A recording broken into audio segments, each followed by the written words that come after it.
Scene start होता है इंसानों की दुनिया में, जहाँ ब्लड रेवन अपनी पूरी सेना के साथ पहुंच गया था। वहाँ पे किसान इन सब चीजों से अनजान खेती कर रहे थे।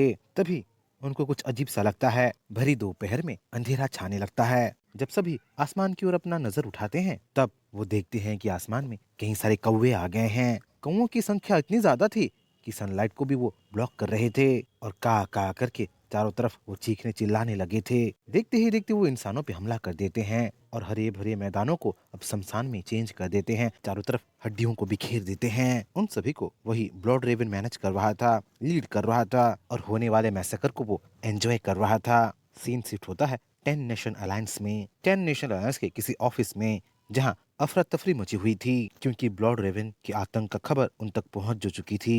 ब्लड रेवन की फ्लॉक ने दूसरे एक शहर पे हमला कर दिया है। उनको कंट्रोल करने के लिए जो सुपर ह्यूमंस गए थे वो सब मारे जा चुके हैं, बोल के उनके पास खबर पे खबर आ रही थी। उन लोगों का इंचार्ज अब समझ चुका था कि ब्लड रेवन फोर्थ ट्रांसन ऑर्डर का बीस्ट है। उसे हराना कोई आसान काम नहीं है। वो तो लगभग मिस्टी माउंटेन के 10 ग्रेट बीस्ट के बराबर है। उसे हराने के लिए एक मिरेकल की ही जरूरत है। तभी एक मिरेकल होता है। उनके रडार में दूसरे एक पावरफुल बीस्ट का नोटिफिकेशन आने लगता है, अलर्ट आने लगता है। जब सैटेलाइट इमेज से देखते हैं कि उधर दूसरा कौन सा बीस्ट आ गया है, तब पता चलता है कि वहाँ अब फिनिक्स आ चुका है और वो सीधा ब्लड रेवन के पीक की ओर जा रहा होता है, ब्लड रेवन के नेस्ट की ओर जा रहा होता है। फिनिक्स वहाँ पहुंच के ब्लड रेवन की असली बॉडी को ढूंढता है और तुरंत उस पर हमला कर देता है। उस पे अपनी फायरी बीम को उगलने लगता है। ब्लड रेवन कोई मामूली बीस्ट नहीं था। वो इतनी आसानी से मरने वालों में से भी नहीं था। उसके पावर लेवल को एक नेचुरल डिजास्टर से कंपेयर किया जा सकता था। ये ब्लड रेवन 10 नेशन अलायंस के पास ही रहता था। 10 नेशन अलायंस के पहाड़ियों और वैलीज के पास अपने चारों तरफ वो आतंक का माहौल क्रिएट करके रखा था। जहाँ भी वो जाता तबाही और बर्बादी लाता। आसपास की पहाड़ियों में जो गुफाएं थे, उन गुफाओं से 1 लाख लोग गायब हो चुके थे, मतलब उस ब्लड रेवन का शिकार हो चुके थे। उस ब्लड रेवन को कंट्रोल करने की 10 नेशन अलायंस पूरी कोशिश कर रहा था। यहाँ तक कि वो हुआशुआ फेडरेशन से मदद भी मांगा था। फिर भी ये लोग ब्लड रेवन को अभी तक मार नहीं पाए थे।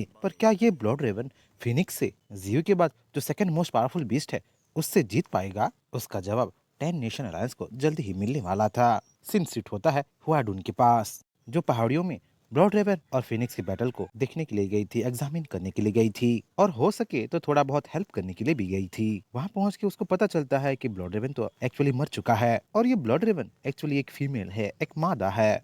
हुआडून फिनिक्स से यही उम्मीद कर रही थी, इसलिए वहां पहुंच के वो फिनिक्स की तारीफ करने लगती है। तुमने इस ब्लड रेवन को इतनी इजीली हरा दिया जिसे हम 10 नेशन अलायंस के लोग छू भी नहीं पाए थे, मार नहीं पाए थे, बोल के हुआडून फिनिक्स की वाहवाही करने लगती है। फिनिक्स भी बहुत खुश हो रहा था क्योंकि वो अपने मास्टर के ऑर्डर को पूरा जो कर पाया था। तभी सारे रेवेंस ग्लो करने लगते हैं। उनकी स्पिरिचुअल एनर्जी उनकी बॉडी से बाहर निकलने लगते हैं। दूसरी तरफ मिस्टी माउंटेन का क्लोन रेवन एक्साइटेड हो रही थी क्योंकि सारे स्पिरिचुअल एनर्जी उसी के पास ही आ रहा था। उसी वक्त जियू उस क्लोन रेवन को एक एडवाइस देता है, अपने आप को प्रिपेयर कर लो, उनकी स्पिरिचुअल एनर्जी के साथ उनका सोल भी आएगा। तुम्हारी माँ की सोल तुम्हारे बॉडी को टेक ओवर करने की पूरी कोशिश करेगी। तुम्हें उन सब चीजों को रेजिस्ट करना होगा। जियो की बातें क्लोन ब्लड रेवन सुन ही रही थी कि उसके पास चारों तरफ से स्पिरिचुअल एनर्जी पहुंच जाती हैं, उसके अंदर समाने लगती हैं, उसे ग्रो करने लगती हैं, उसे इवॉल्व करने लगती हैं। आखिर में उसके पास उसकी माँ का सोल आता है, जो अपने सोल को अपने बच्चे को देने के लिए, अपने क्लोन को देने के लिए तैयार नहीं होता है। वो तो उल्टा उस क्लोन रेवन को अपना बॉडी मेरे हवाले कर दो बोल के डिमांड भी करती है। पर मिस्टी माउंटेन का क्लोन रेवन अब जियो के अंडर थी। वो इतनी आसानी से अब अपने माँ के सामने सरेंडर नहीं करने वाली थी। मदर, तुम्हारी पावर अब मुझे दे दो, तुम्हारी फैमिली को, तुम्हारी पावर को अब मैं कैरी करूंगी, बोल के क्लोन रेवन अपनी माँ को आखिरी गुड बाय बोलती है और उसकी एनर्जी को वो खुद अब्सॉर्ब करने लगती है। चारों तरफ एक तरीके का रेड एनर्जी फैल जाता है, यहाँ तक कि मून भी अब रेड लगने लगता है। जहाँ इंसान ब्लड मून को देख के खुश हो रहे थे, वहीं मिस्टी माउंटेन में अब का आवाज गूंजने लगता है क्योंकि वहाँ अब एक नया बीस्ट अपना सर्ज उठाता है। क्लोन ब्लड रेवन अब पूरी तरीके से अनडाइंग ब्लड रेवन बन चुकी थी। वो अब फोर्थ ट्रांसन ऑर्डर में पहुंच चुकी थी और अपनी माँ के हर एक स्किल को इनहेरिट कर रही थी। उसके पास तो अब एक खतरनाक स्किल था, जहाँ वो अपने एक क्लोन को मार के, सेक्रीफाइस करके खुद पूरी तरीके से हील हो सकती थी, डेथ को डॉच कर सकती थी। अनडाइंग ब्लड रेवन जियो के सामने आके अपना सर झुकाती है और जियो उसे वेलकम करता है। जाओ, अपने आप को और ज्यादा स्ट्रोंगर बनाओ, अपने स्किल्स को स्ट्रोंगर बनाओ, ग्रो करो, बोल के वो अनडाइंग ब्लड रेवन को ट्रेनिंग के लिए भेज देती है। यूं तो अनडाइंग ब्लड रेवन ट्रेनिंग के लिए चली जाती है, पर जियो के शरीर पे, जियो के टहनियों पे अपने फैमिली को छोड़ जाती है। और वो एक दो कौवे नहीं थे, हजार हजार कौवे थे जो कि जियो के टहनियों में बैठ के चीख चिल्ला रहे थे, का कर रहे थे। उसी वक्त पांडा एक स्पिरिचुअल स्टोन दिखाने के लिए जियो के पास भाग के आता है।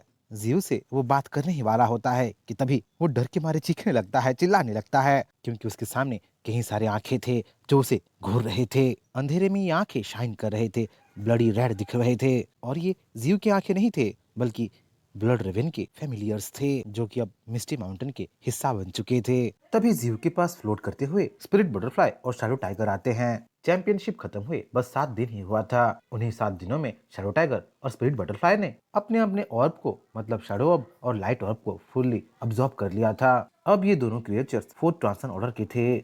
मतलब जियो के पास धीरे धीरे कई सारे बीस्ट आ गए थे जो कि धीरे धीरे अपने आप को इवोल्व कर रहे थे, फोर्थ ट्रांसन ऑर्डर में पहुंच रहे थे। पर फिर भी वो पता नहीं क्यों बिल्कुल खुश नहीं था। उसे अंदर ही अंदर कुछ अजीब सा लग रहा था, कुछ बुरा होने का आशंका लग रहा था। तभी मिस्टी माउंटेन में एक ड्यूलिंग होता है। ड्यूलिंग 3 लोगों में, स्पिरिट बटरफ्लाई, ब्लड रेवन और शैडो टाइगर के बीच अपने पावर का प्रेजेंटेशन होता है। तीनों के तीनों भयंकर तरीके से लड़ रहे थे और इन तीनों को लड़ते हुए मिस्टी माउंटेन के बीच दिख रहे थे। वहीं पे एम्परर क्रोकोडाइल, मतलब जो अभी एक ड्रैगन बन चुका था, वो और उसकी पीठ में पांडा बैठ के ये मैच देख रहे थे। थोड़ा बहुत वो लोग कमेंट्री कर रहे थे, कौन जीतेगा कौन हारेगा, इसमें वो दाव लगा रहे थे। पैंडा, तुम्हें क्या लगता है कौन जीतेगा? देखो, स्पिरिट बटरफ्लाई और शैडो टाइगर बहुत पावरफुल हैं, पर वो ब्लड रेवन को हरा नहीं सकते, क्योंकि ब्लड रेवन एक अनडाइंग ब्लड रेवन है। जब तक उसके क्लोन जिंदा हैं, वो हील होता जाएगा। उसे हराना लगभग नामुमकिन हो जाएगा। एम्परर क्रोकोडाइल की ऐसे बातें सुन पांडा खुद एम्परर क्रोकोडाइल को ही चिढ़ाने लगता है, उसकी टांग खींचने लगता है। अच्छा, उनकी बातें छोड़ो, अगर तुम उनकी जगह होते तो क्या तुम ब्लड रेवन को हरा पाते? बोल के पांडा हंसने लगता है, जिसका जवाब एम्परर क्रोकोडाइल हामी में देता है। वो बोलता है कि वो आराम से उन लोगों को हरा देगा, क्योंकि वो सबसे स्ट्रॉन्गेस्ट है। जिसमें पांडा भी अपनी वाहवाही करने लगता है, अपनी तारीफ करने लगता है। अरे अरे, तुम तब तक स्ट्रॉन्गेस्ट हो जब तक मैं तुम्हारे पास नहीं हूँ, तुम मुझसे ज्यादा स्ट्रॉन्गेस्ट नहीं हो, बोल के पांडा अपनी तारीफ की पुल बांधने लगता है। जब पांडा देखता है कि एम्परर क्रोकोडाइल भी इससे एग्री करता है, तब पांडा एम्परर क्रोकोडाइल को एक प्रपोजल देता है। प्रपोजल की, क्योंकि वो 10 बीस्ट में सबसे ज्यादा पावरफुल है और खुद एम्परर क्रोकोडाइल इस चीज से एग्री करता है, तो वो उसे कुछ पैसे उधार दे दे, जिन पैसों से वो अपने बड़े भाई का उधार चुकता कर सके। पांडा की ऐसी बातें सुन एम्परर क्रोकोडाइल का मूड ही बदल जाता है और वो गेट लॉस्ट बोल के पांडा को खदेड़ देता है। सीन सीट होता है एक एस्ट्रॉयड में। एक एस्ट्रॉयड जो धीरे धीरे धरती के करीब जा रहा था। उसी एस्ट्रॉयड के अंदर वो पोजेस लड़की थी और उसके सामने एक डेड बॉडी था, एक कटा हुआ सर था। ये सर तो थोड़ा बहुत अटैक ऑन टाइटन के एक टाइटन के कटा हुआ सर जैसा लग रहा था। फिलहाल तो हमें ज्यादा कुछ उस कटे हुए सर के बारे में पता नहीं चलता, पर वो पोजेस लड़की उस कटे हुए सर से कुछ बोल रही थी, जैसे कि तुम जल्दी ही फ्री हो जाओगी। पर वो कौन है, कब फ्री होने वाला है, उसका जीव से क्या रिश्ता है, ये तो हमें आगे ही पता चलेगा। सीन शिफ्ट होता है स्काई सिटी में, जिसे मैग्नेटो ने बनाया था। वहाँ पे भी कुछ रिसर्च हो रहा था। रिसर्च उन एलियंस पे, उन एलियंस के डेड बॉडीज पे। रिसर्च से इंसानों को पता चलता है कि इन एलियंस के बॉडी का स्ट्रक्चर, मतलब उनका एनाटॉमी इंसानों से पूरी तरीके से डिफरेंट है। अब ये न्यूज पूरी दुनिया में ब्रॉडकास्ट किया जाता है। सारे शहर को बताया जाता है कि मिस्टी माउंटेन पे उन पे किसने हमला किया था। इसी टॉपिक में यूनाइटेड नेशन में एक मीटिंग भी होता है और उस मीटिंग को लीड मैग्नेटो कर रहा होता है। इन्हीं एलियंस ने स्पेशल रिफ्ट खोला था और उसी स्पेस से वो लोग इस दुनिया में आए थे। सैंड नेशन को तबाह इन्हीं एलियंस ने किए थे। इन एलियंस के वीकेस्ट से भी वीकेस्ट भी फोर्थ ट्रांसन ऑर्डर के हैं। इनका एक लीडर भी है जो अभी तक सामने नहीं आया है, और क्योंकि वो एलियंस उसे सर्व करते हैं तो उनका बॉस बहुत पावरफुल होगा, बोल के मैग्नेटो कॉन्फ्रेंस में, मीटिंग में सबको इन एलियंस के बारे में बताने लगता है। आखिर में वो इंसानों को एक वार्निंग भी देता है। वार्निंग जो जियो की तरफ से इंसानों के लिए था। वार्निंग की वर्ड में कई सारे पावरफुल बीस्ट हैं, कई सारे पावरफुल क्रिएचर्स हैं जो इस दुनिया के लिए थ्रेट बन सकते हैं। उन्हीं में से एक क्रिएचर 1 साल के अंदर अंदर इस दुनिया में अपना पैर जमाएगा, हम लोगों पे वार डिक्लेयर करेगा। हमारे पास टाइम बहुत कम है, हमें अपने आप को आने वाले वार के लिए प्रिपेयर करना होगा। मैग्नेटो के मुंह से जियो का ये वार्निंग कुछ लोगों को अच्छा लगा, कुछ लोगों को ये बिल्कुल पसंद नहीं आया। कुछ लीडर्स एग्री कर रहे थे कि उनको जल्दी से जल्दी स्ट्रॉन्गर बनना पड़ेगा, और कुछ को अभी तक जियो पे ट्रस्ट नहीं आया था। सीन शिफ्ट होता है सेलेस्टियल माउंटेन में। सेलेस्टियल माउंटेन जहाँ सेलेस्टियल बीस्ट रह रहे थे, जहाँ एक टाइम पे व्हाइट एलिफेंट भी रह रहा था, पर फिलहाल के लिए वो साउलिंग के साथ था। सेलेस्टियल माउंटेन में फिर से सारे बीस्ट इकट्ठे हुए थे, क्योंकि तराजू फिर से डगमगा रहा था, बैलेंस फिर से नष्ट होने वाला था। इसलिए वहाँ का सेलेस्टियल सी हॉर्स फिर से मिस्टी माउंटेन जाने के लिए अपना प्लान बनाता है। पिछली बार वो डार्कनेस के इन्वेजन के टाइम मिस्टी माउंटेन गया था, शायद ऐसा ही कोई प्रॉब्लम फिर से आने वाला है। सीन शिफ्ट होता है मून में, जहाँ लॉरियल ट्री अपने मास्टर को कुछ बता रहा था, जो कि वो मून से देख पा रहा था। लॉरियल ट्री मून से देख पा रहा था कि इंसान अपना मिलिट्री स्ट्रेंथ बढ़ा रहे हैं, अपने आप को स्ट्रॉन्गर बनाने की पूरी कोशिश कर रहे हैं। इससे जीव समझ गया कि मैग्नीटो मैसेज देने में कामयाब हुआ, वो सबको स्ट्रॉन्गर बनाने के लिए कन्विंस कर पाया। इसलिए जीव लॉरियल ट्री को एक रिटर्न मैसेज देता है, मैसेज जो नाइनटेल फॉक्स के लिए होता है। मैसेज की जीव फिर से कहीं दूर जा रहा है और इस बार वो लंबे समय के लिए जा रहा है। उसके एब्सेंस में नाइनटेल फॉक्स ही मिस्टी माउंटेन को संभालेगी। जीव इस बार वाइड में एक ग्रीन प्लैनेट की ओर जा रहा है। वहां वो जाके अपने आप को इवॉल्व करने वाला है, अपने आप को फिर से स्ट्रॉन्गर बनाने वाला है। ये वही प्लैनेट है जो जीव वर्ल्ड को एक्सप्लोर करते करते कभी ढूंढा था। जहाँ एक तरफ नाइनटेल फॉक्स मिस्टी माउंटेन की कारोबार संभालती है, वहीं दूसरी तरफ जीव अपने अजुरा ड्रैगनिक फॉर्म में उस ग्रीन प्लैनेट के पास पहुंच जाता है और उसे वहां पहुंचते पहुंचते आधा महीने का टाइम लग जाता है। पर वो उस प्लैनेट के अंदर डायरेक्टली घुस नहीं पाता, क्योंकि उस प्लैनेट में एक नेचुरल बैरियर होता है जो उस प्लैनेट को एक्स्ट्रा टेरेस्ट्रियल चीजों से बचा रहा होता है। अगर सही से बोला जाए तो हायर लाइफ फॉर्म्स को, थर्ड ट्रांसन ऑर्डर के ऊपर के क्रिएचर्स को उस प्लैनेट में प्रोहिबिट किया गया होता है। अगर जीव को उस प्लैनेट के अंदर जाना है तो उसे अपना लेवल कमाना होगा, सेकंड ट्रांसन ऑर्डर के आसपास जाना होगा, तभी उस प्लैनेट के अंदर वो घुस पाएगा। पता नहीं इस प्रोसेस में उसे कितना टाइम लगेगा। सीन शिफ्ट होता है उस प्लैनेट के अंदर, जहां मून लाइट में प्लैनेट बहुत ज्यादा खूबसूरत लग रहा होता है, फ्लोरा और फ्योना में खिलखिला रहा होता है। वहीं पे हमें एक सिंटोर दिखाई देती है जो कि अधमरी हालत में होती है, बहुत ज्यादा घायल होती है। वो जैसे ही कोलैप्स होती है तभी वहीं एक डायमेंशनल पोर्ट खुलता है। प्लैनेट के बैरियर को चीरते हुए एक सर्पेंटाइन ड्रैगन कुंडली मार के अंदर घुस आता है। हाँ, जीव अब उस प्लैनेट के अंदर घुस आया था और उस प्रोसेस में उसे 2 हफ्ते का टाइम लग गया था। वो तो अपने आप को सेकंड ट्रांसन ऑर्डर में रिड्यूस भी कर चुका था। वैसे इस प्लैनेट में घुसने के लिए जीव के पास और एक ऑप्शन था, वो उस बैरियर को फोर्सफुली तोड़ सकता था, पर इस प्रोसेस में वो अनवांटेड अटेंशन का सेंटर बन सकता था। अभी के लिए तो उस प्लांट में उसका रूट ही घुस पाया था, उसका मेन बॉडी अभी तक प्लांट के बाहर ही था। अगले 2 हफ्तों में जियो वो भी कर लेगा, अपने मेन बॉडी को भी इस प्लांट के अंदर ले ही आएगा। फिलहाल के लिए वो उस प्लांट में स्काउटिंग करने लगता है और स्काउटिंग करते करते उसकी नजर उस सिंटोर गर्ल पे पड़ता है। वो उस सिंटोर लड़की को अप्रेस करता है, मतलब उसे स्टडी करता है। वहाँ उसे पता चलता है कि वो लड़की एक ड्रूइड थी, एक ऐसी लड़की जो नेचर से पैदा हुई थी, जो नेचर से कनेक्टेड थी, जो मनचाहा रूप में अपने आप को ट्रांसफॉर्म कर सकती थी, रूप बदल सकती थी। वो सेकंड ट्रांसफर ऑर्डर में होने के साथ साथ वो लोगों को हील भी कर सकती थी। हाँ, पर वो एक सिंटोर नहीं थी, मतलब वो आधा घोड़ा और आधा ह्यूमन नहीं थी, बल्कि वो एक स्पिरिट गर्ल थी, मतलब आधा इंसान और आधा डियर थी, हिरण थी। जीव देखता है कि वो स्पिरिट गर्ल बहुत घायल है, उसे वो लाइफ ऑफ एसेंस से हील तो कर सकता है, पर हील करने के बाद क्या होगा? अगर ठीक होने के बाद वो जीव पे अटैक कर दिया तो वो क्या करेगा? फिलहाल तो वो सेकंड ट्रांसफर ऑर्डर में है, मतलब वो ड्रूइड गर्ल स्पिरिट गर्ल के लेवल के बराबर है। अगर बैटल हुआ तो वो ज्यादा कुछ कर नहीं पाने वाला है। यही जीव के दिमाग में चल रहा होता है। फिर भी जीव उस लड़की को हील करता है, पर हील करने से पहले वो उस ड्रूइड लड़की को जकड़ लेता है, बांध के रख देता है। जैसे ही वो लड़की को होश आता है, वो देखती है कि उसके सारी वुंड्स हील हो चुके हैं। वो उसे हील करने वाले को थैंक्स बोलने ही वाले होती है कि सामने वाले को देख के वो चिढ़ जाती है, गुस्से से उबलने लगती है। तुम्हें तुम्हें उस एंशिएंट ट्री ने ही भेजा होगा मुझे मारने के लिए, बोल के वो जीव पे अटैक कर देती है। जीव उसे जैसे तैसे संभालता है, उसे बांधता है।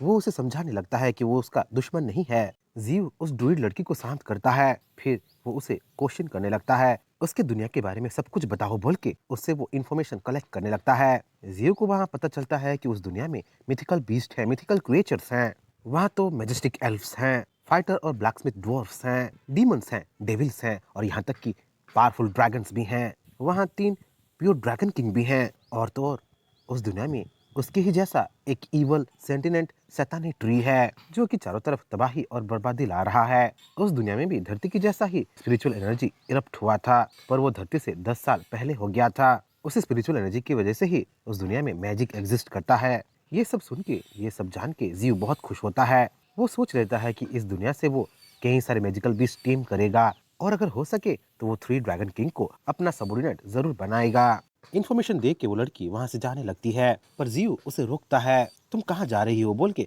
उसे टोकता भी है। हमें यहाँ पे पता चलता है कि एक्चुअली वो लड़की रिवेंज की भूखी थी और अपना बदला लेने के लिए ही वो सेंटिनेंट ट्री और दूसरे बीस्ट के पास जा रही थी। पर वो अकेली लड़की क्या ही कर पाएगी। इसलिए जियो उस लड़की का उस ड्रूइड का हेल्प करने के लिए अपना हाथ बढ़ाता है। पर वो ड्रूइड लड़की समझती है कि जियो बस सेकंड ट्रांसन ऑर्डर का कोई बीस्ट है, वो भला क्या ही कर पाएगा। तब जियो अपने ऑरा को रिलीज करता है। देखते ही देखते वो सेकंड ट्रांसन ऑर्डर के पीक में पहुंच जाता है। मैं तुम्हारी हेल्प जरूर करूंगा, आज से तुम मेरे साथ पैक्ट साइन कर लो, मेरा सबऑर्डिनेट बन जाओ। मैं मिस्टी माउंटेन का डिवाइन ट्री हूँ, धरती से आया हूँ, इस दुनिया को अपने साथ मिलाने के लिए आया हूँ, बोल के जियो उस ड्रूइड लड़की के पास अपना प्रपोजल रखता है। वो ड्रूइड लड़की अभी शॉक थी, ऐसे पावरफुल और जल्दी इवोल्यूशन को वो कभी नहीं देखी थी। सीन शिफ्ट होता है उस ग्रीन प्लैनेट के एक गांव में, जहां चारों तरफ आग ही आग थी। पूरा का पूरा गांव आग में झुलस रही थी। उस गांव को एक्चुअली कुछ इविल वेयरवुल्फ्स ने अटैक कर दिया था। उनके सामने जो भी आए उन सबको वो मार रहे थे, मौत का वो तांडव कर रहे थे। देखने से तो लग रहा था कि वो ड्रूइड्स का ही विलेज था। पर कौन आएगा उनको मदद करने के लिए? क्या जियो वहाँ आएगा? क्या उस लड़की ने, उस ड्रूइड लड़की ने उसके साथ पैक्ट साइन किया है? ये तो हमें आगे ही पता चलेगा।